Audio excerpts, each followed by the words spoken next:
They say cash is king, but has convenience taken the crown?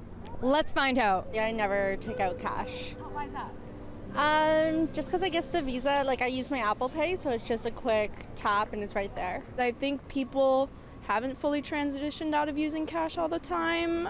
It's still pretty good. I've been busking here since I was 10, so like almost 8 years now, and it's, I'd say, pretty much the same for me. Yeah. Card on vacation. It's just easier to have than cash. Cash or card? Oh, I prefer card. Card, yeah. I just prefer card, and I don't like change, so I just carry cards, and it's even in my wallet or in my phone. Card. Yeah, why? It's easier. Yeah. When was the last time you used cash? Today because I'm on a trip. Well, it's because of the way the taxes and this stuff, this country are going and stuff, I don't have any cash. So I have to use a card. What do you typically use cash for if you do take it out? Maybe like a Facebook Marketplace purchase or something like that. Cash! So there might be implications in a change in how we're spending our money. Joining us to talk about more of this is Christine Mayston. She is Vancity's VP of Member Experience. Thanks for being here, Christine. Thank you, Dan. It's great to be here. We've heard some people down in Granville Island, whether they're using card or cash, interesting mix. What are the reasons that Vancity saw or found behind this shift? Yeah, I mean, there's a few contributing factors, right? So as you stated, we looked at the last 6 years and a 31% drop in cash transactions or cash being taken out at ATM. We also saw that there was a threefold increase in the number of person-to-person interact digital payments. So there's a lot of interesting trends there.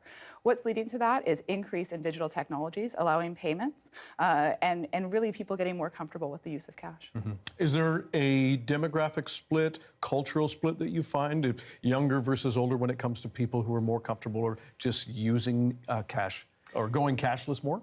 Well, it really varies, right? You know, there's a lot of demographic pieces that fit into that. Often people that are in older demographics have a lower level of comfort with some of the technology and some of the digital transactions. But if you look at some of the information coming out of Payments Canada, actually a third of Canadians still like and prefer to use cash for day-to-day transactions. Mm-hmm. And could there be implications if we're shifting to a cashless society? And what did Vancity find about that? Yeah, there are a lot of implications for that. At Vancity, what's most important to us is making sure that people have choice. So whether it's in branches, at ATM, or through a digital means, that they have the choice to make the payment that is right for them.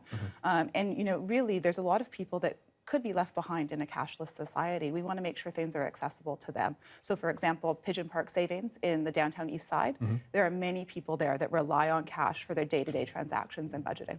Now, we know that this isn't a uniquely Canadian phenomenon. This is happening around the world. Some countries, Norway, Spain, Ireland, have actually introduced laws to protect the use of cash. Do you think that's something that Ottawa ought to look at? Such an interesting point. That's true, right? Cash is legal tender, and you've mm-hmm. probably seen it yourself, and consumers have seen it, that there's a lot of businesses that are saying no cash. Mm-hmm. Well, actually, a recent study out of McGill University stated that this is something that Canadian legislation should be looking to. We're seeing that happen in the countries that you mentioned and in parts of the United States as well. It's important that everybody has access, and as digital transactions, digital banking proliferates, that no one is left behind. And lastly, appreciate your time. What about the impact of the pandemic when we saw people and businesses say we don't want to have to use that exchange of hands simply because there were medical concerns?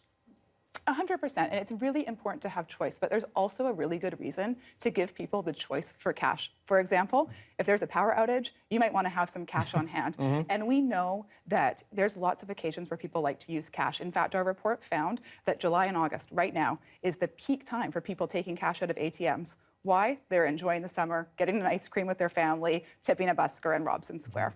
All right. Christine Mayston, we really appreciate your time. Thank you very much for joining us. Thank you so much, Dan.